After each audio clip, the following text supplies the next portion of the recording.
Harvey, old friend, the jeopardy I face comes in shadow. Yours happens to be much more real. But of the two, there isn't much choice. Did you happen to drink milk this morning, Harvey? What was the strontium-90 content of the glass? And has it occurred to you that the things you've been eating over the last couple of years might be turning your bones into sawdust?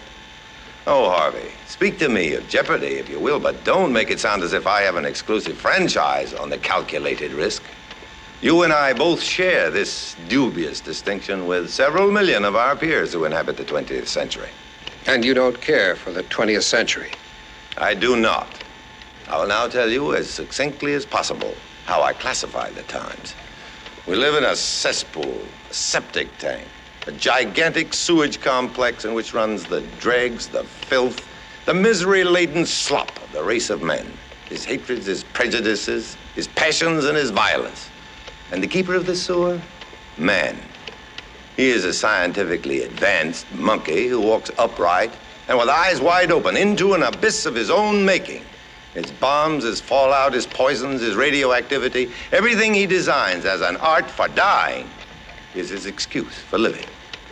No, Harvey, we live in an exquisite bedlam, an insanity, maybe all the more grotesque by the fact that we don't recognize it as insanity.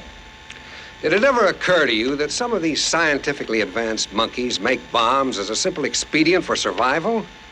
That across this planet there are other scientifically advanced monkeys who would pulverize us into dust if they thought they could do so with impunity? I don't need a lesson in current events. I'm pretty well up on the times. So the freedom-loving monkeys make bombs. Well, the aggressors make bombs.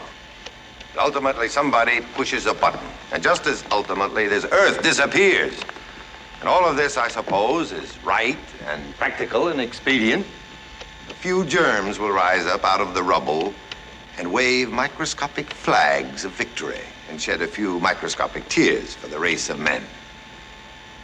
Harvey, are you content with this kind of status quo? Are you satisfied with this kind of 20th century?